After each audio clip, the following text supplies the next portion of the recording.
Hi,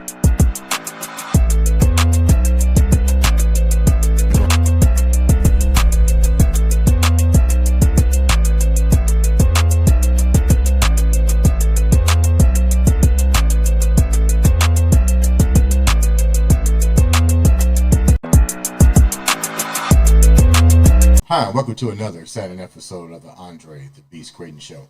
Today we're going to talk about a topic that has been clearly overlooked for years. Let's say almost 43 years. But imagine being misdiagnosed for 43 years and going through your life being told that you cannot learn, you have some learning problems, you're slow, I hate to use this word, retarded, and all kind of foul, discouraging words.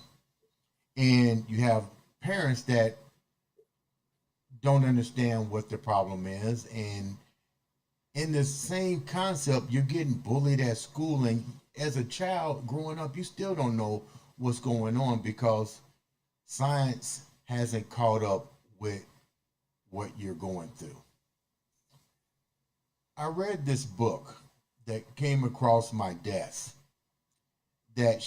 from a young lady that basically it was a story about her, what she went through, and it was hard to believe that it took 43 years for her to be correctly diagnosed, all the way from Boston area, Boston, Massachusetts, home of the New England Patriots, which she's not a fan of, but I'll let her tell you that. I'd like to welcome to the show Miss Jennnifer Wexler. Welcome to the show, Jennnifer.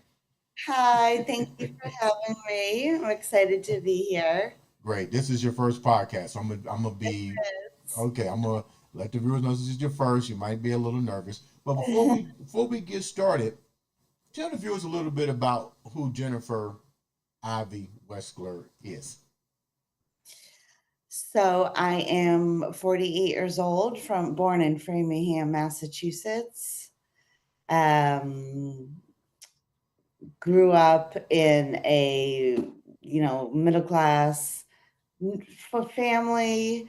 I had my birth mother committed suicide when I was 3 years old. My mother, who I call her my mother, Jerry, she adopted me and my sister when I was 4 years old. Never knew how my birth mother killed herself or anything. It was a secret. We weren't allowed to talk about it. If we did, they changed the subject. So I was conditioned to never ask questions. Everything happened on specific dates, anniversary dates, Father's Day. Didn't realize it until I published when I was doing my research for the book. Didn't know anything about that. When you was going to school, you shared with me so much information, and I appreciate it because your story is definitely heartfelt. Take the viewers down what it was like when the journey started, when you started going to school and getting bullied, and we're going to take them piece by piece into this life in this book. Okay.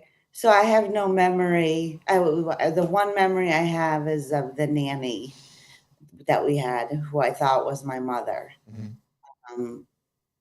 And she was so amazing. I wish, I could find her. I tried to look for her for a while, and then she left because my father married Jerry, who adopted me, and then Nora, the nanny, left. And I'm like, why did she leave? Why does everyone keep leaving me? I didn't understand. I knew something was wrong with me because, my mother would say, how do you know the words to every single song, but you can't understand math? You can't do this or that.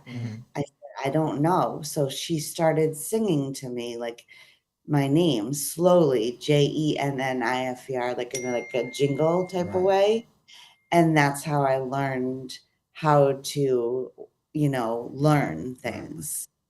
But yes, I was bullied my entire life, told I was stupid, not paying attention, um, by teachers, everyone. And I knew something was wrong. It wasn't a regular learning disability. Right. What did the teachers say? When you got to do certain things in school that can become indicators of a learning difficulty. Did they do these things with you? Did they share this with your parents? Yes, they Or were not all. your parents, but the person's your caregiver, because your mom committed suicide. Your dad, did he remarry another same spouse person, or did he remarry her? Because you say you share some information about your dad, so I'm trying to get some clarification on that. He remarried Jerry, who was is my mom. Okay, Uh, and my mom actually was one of the editors for Exposed. okay, I got you. I got you. And then on Father's Day, um, I don't remember. I think I was a junior in high school. He sat us all down. I remember every detail of that day and told us that he was gay. And This is your father, correct? on Father's Day, yes, So on Father's Day, at a young age, your six, father 17, your father 16. 16, and your father just says, "Hey, I like other men." Yeah, he had a long speech and said, some people are black, some people are white, some people are purple, some people are gay. I am gay. You cannot tell anyone. You'll be judged. No one will understand, this. You're going to be upset and disappointed. He was shaking. I didn't know what was going on. And then he said at the same time, by the way, your birth mother committed suicide. Um, your birth mother committed suicide. Because again, like we didn't know that much. Right. Um, You knew but we what he still, told you. Everything was a code of silence, the no correct, talk zone. And then at correct. 17, all of a sudden the floodgates began to open up. But let's go back a minute. You're still dealing with your own situations with learning. Was that Mhm. even addressed with, he's still your father. Was that even addressed to him that, hey, Jennifer may have some handicaps here that we need to look into?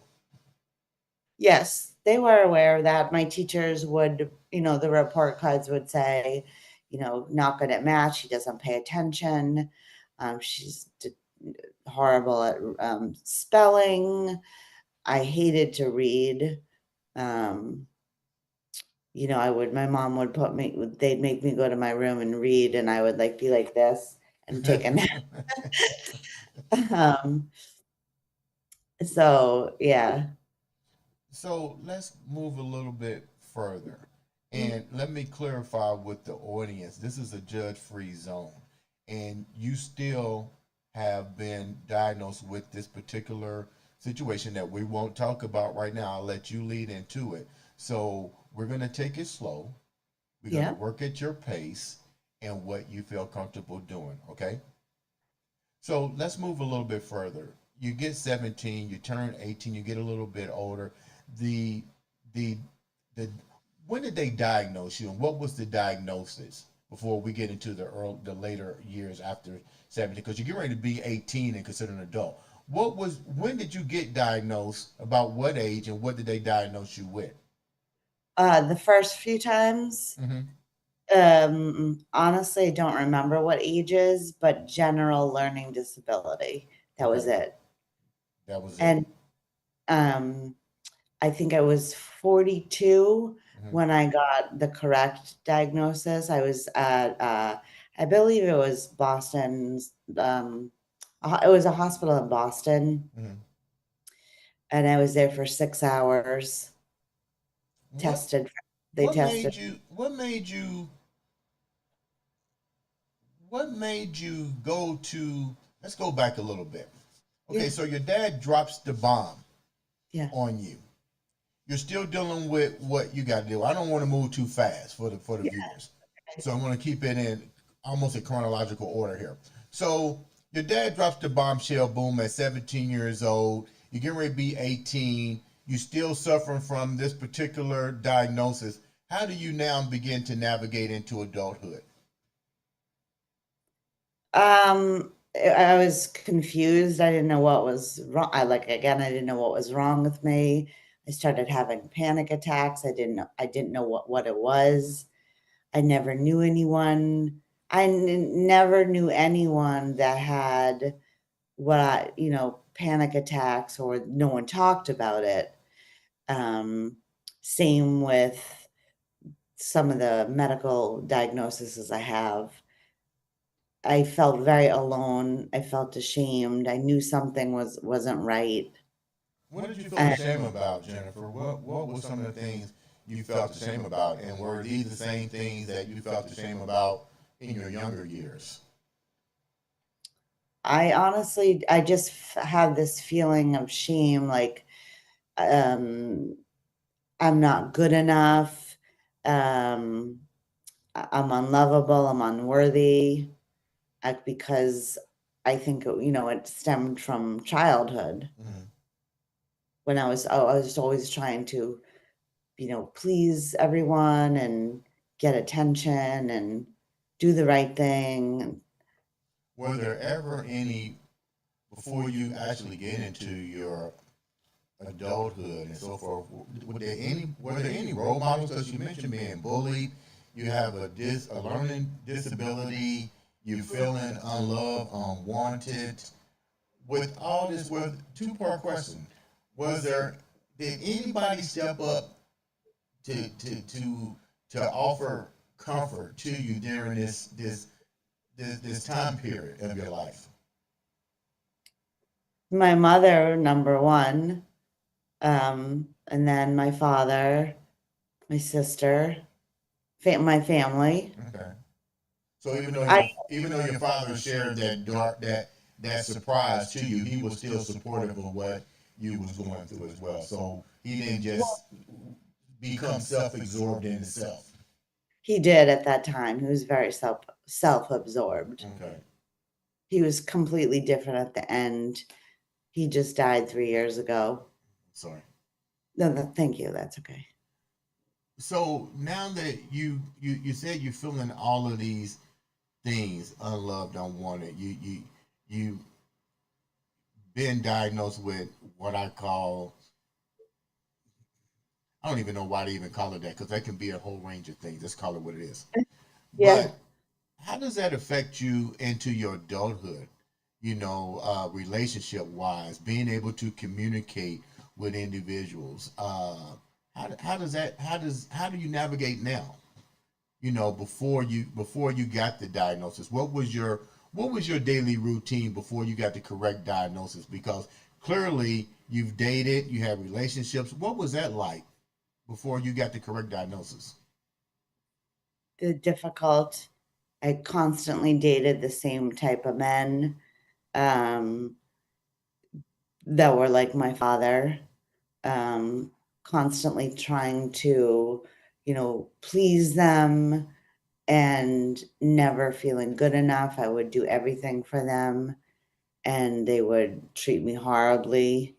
And I believed that I deserved that. And this is how it is. I'm, just like my dad, I wasn't good enough, and, you know, felt unworthy and unloved. And that's how I got into fitness.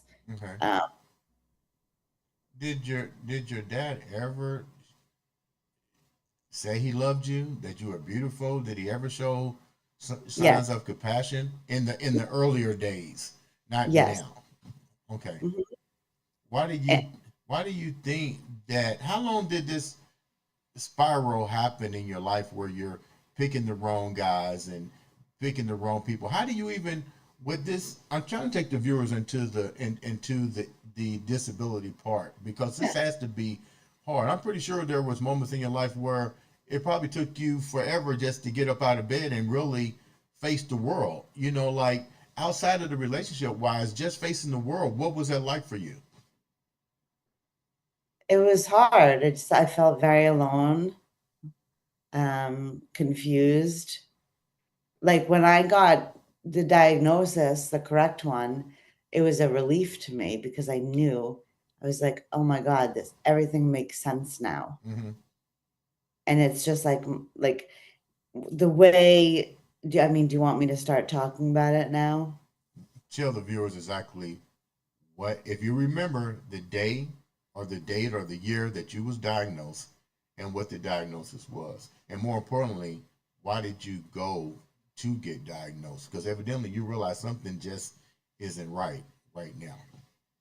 Well, it was around 42 years old. Don't Okay. remember the exact date. Why? Because I'm a very determined person. Okay. When I say I'm gonna do something, I do it, Okay. like 100%. Straight up beast. Big beast mode. Yeah. And the it was a 6-hour test, and Do you remember what the test is called? Just out of curiosity. I don't remember Okay. exactly Okay. That's fine. the ability, but they went in so much detail to like, oh, in the report, her nails looked nice, and just everything about me, my mood, my math score testing, all this stuff. Mm-hmm. And of course, I didn't understand it, and I said, "Can you explain to me? Talk to me like I'm a 4-year-old." Because that's how I learn. Right. Um, right, I have to write everything down. So what it is she said, it's the expression, "You can't see the forest for the trees." It's hyperlexia. So it's called nonverbal learning disability, right hemisphere. There's certain reasons it could happen. I do believe it was from eight, and it's usually ages 0 through 3 from trauma. What type Um, of trauma were they specific about? What type? A blow to the head, maybe a fall, lack of yeah, oxygen. there's multiple. Yeah, it could be trauma. It could be you hit your head. It could be no reason Right. at all. Just happened. It has to do with white matter in your brain. Mm-hmm. And there is a doctor that I interviewed with about this to learn more about it. Mm-hmm. How many And he, individuals out of your study, roughly? What's the percentage of individuals that probably have been diagnosed with this? it's like 5% of the population or less than that. Wow. But it was unheard of. I Right. mean, yeah. So now that you've been correctly diagnosed with it, Mhm. you've done some remarkable things. You Yeah. wrote a best book that I love. Thank The you. Yeah, the Exposed. What was? Why did you feel the need to write Exposed? Just out of curiosity for the viewers, what was the need for this? Because clearly, you look at 43. You look great for 43. But Yeah, just but thank you. Yeah. just think about it. Now, it took that long to get properly diagnosed. I can just imagine what you must have went through trying to just navigate what might seem normal for individuals. It don't mean that we're special than you. It just means that we have different ways of coping with different things a lot quicker than what you may do. Like you said, reading a book, I can sit here and do like this. It may take you a little bit different pathways of doing this. But the question is, how with the new diagnosis has life been different for you, and why the need for the book exposure? So the way in the report, it did say I should never be in a job where I'm multitasking. Okay, Um, because that's too much information. okay. That is that what they're saying? That's too much information for you to have to decipher. Yeah, because I have to like concentrate on one thing. Um, so the reason I wrote it was for cathartic reasons. And it wasn't about the money at all. I didn't want anyone else to have to go through what I went through.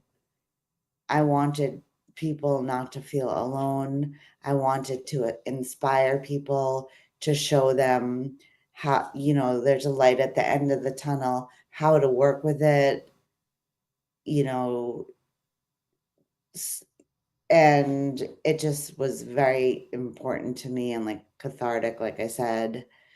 I wrote, You mentioned something that was very profound, and I yes, didn't even think about this.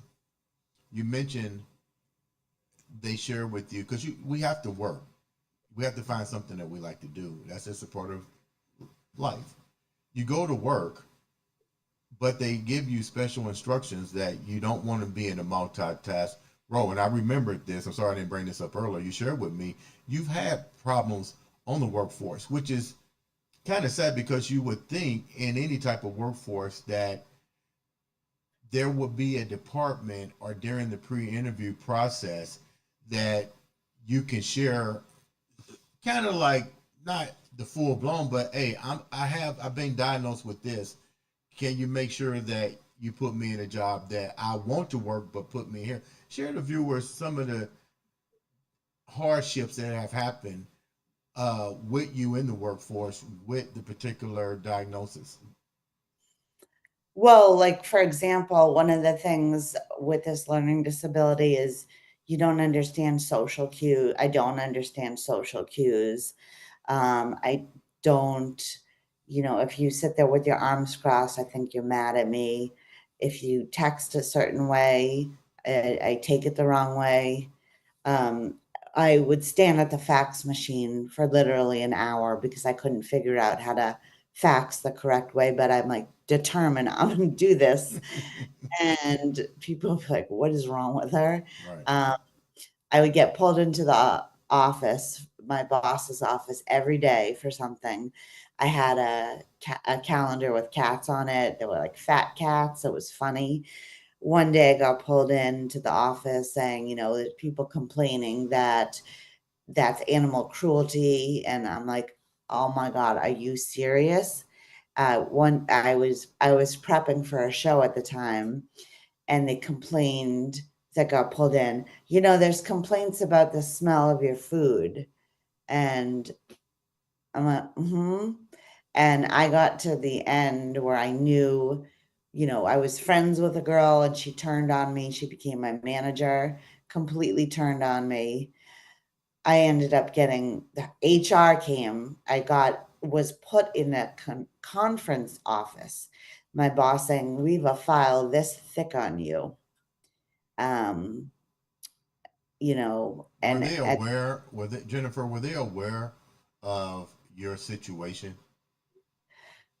Did you share with them your situation? Because maybe if they had known a little bit, maybe they would have acted a little bit different. Because it's almost like buyer beware. If I don't know, not saying that what they did was right or wrong. To treat people bad is bad in general, but the fact that the way in which I process information and the way that you process information is totally different. Were they aware that the the processing of information is different for you than it is for them, so you can actually be better at what they wanted you to do?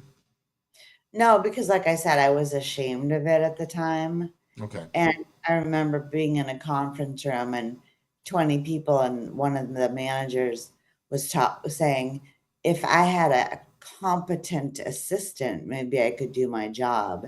And I sat there pinching myself, don't cry, don't cry, don't cry.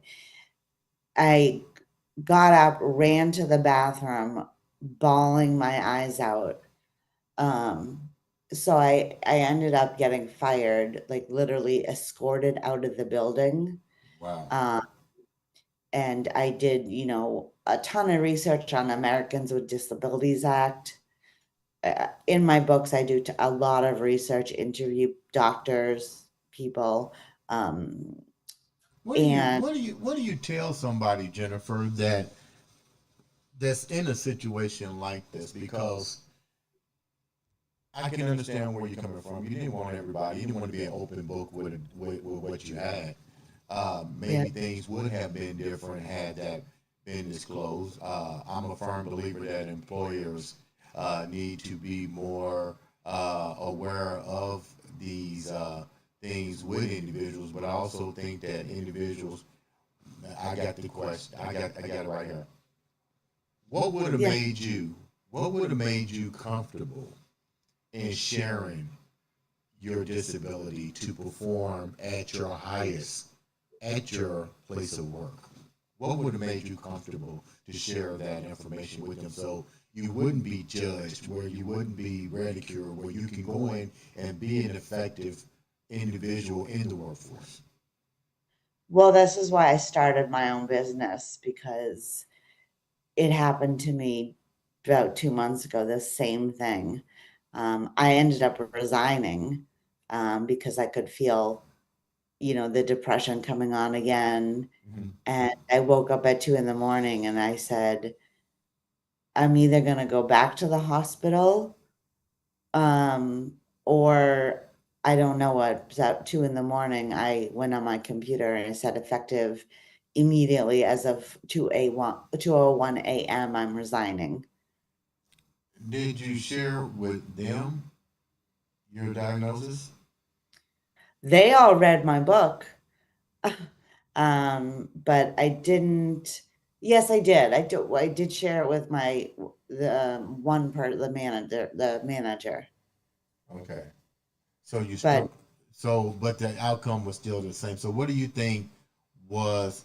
What do you think needs to change? Let's put it out there. What do you think needs to be changed? Because clearly, you're not the only one that's in this situation, and you're here to make a change and create awareness with mental illnesses. So, what do we need to do as a society, as individuals, society, and in the workforce to make it a comfortable environment for all that may have some type of mental challenge, no matter what it is? What do you think we need to do? people need to educate themselves and understand the severity of these mental illnesses. And you can't go around throwing, saying this person's narcissistic, this person has this disorder when you're not a doctor. Um, so same with suicide. I'd like to people to be aware, to learn how to help someone who has it, um, to work with them, Mm-hmm. instead of, because some people who have never experienced depression don't understand it and think, oh, you're just having a bad day, get over it, Mm-hmm. which I hear all the time. Or you don't have OCD, you're just being ridiculous. um, which is very frustrating. So I think people definitely need to educate themselves, which is what I'm trying to do, and also like inspire them and show them how to live with it. Okay. What's next for you? You got exposed. The book is doing great. I encourage everybody to pick up that book and read it. And really, it takes you into what you went through even deeper than what we're doing on this show. It's definitely a must read. What are you doing currently now? You're advocating. What else are you doing? And how can the viewers reach out to you? So I'm the owner and founder of JW Productions LLC. I'm a video producer, as well as a specialist for a fitness federation, Body Language Spoken Events, owned and found by Kevin Topka. Um, so I'm working on that. A lot of projects. I don't want to give too much away because I don't want to ruin the book. Okay. So you are writing another book. What's the name of the book? I'm on my second book, Resurgence. Okay. And So that would be mhm. out pretty soon, right?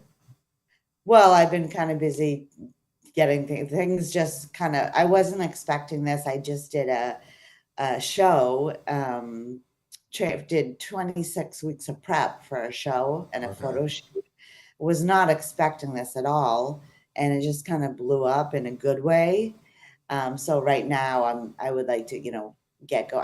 I did 6 chapters on Resurgence, but I gotta, keep editing it. Okay. Um, again, this is the book. Okay. You can get it on Amazon. I'm gonna try and run a promotion on it, Okay. and you can find me on YouTube. Um, I'll have to look at that. This where YouTube is found. Um, you can reach me at um, info@jwproductions.world. All the links are on there, so if you go on the website, it will link you directly to buy my book, Great. directly to everything I'm doing. And Great. I'm also on my website, I do have a charity page, a link with multiple charities, including National Kidney Foundation, suicide aware prevention, awareness, obviously mental illnesses, learning disability, and the NVLD that a Okay. lot of people can relate to. Sounds like a winner. You know what?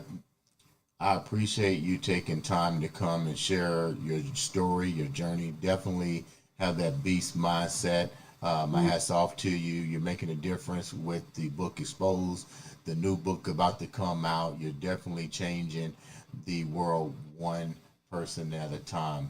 Ladies and gentlemen, this has been another exciting episode of the Andre the Beast Crayton Thank Show.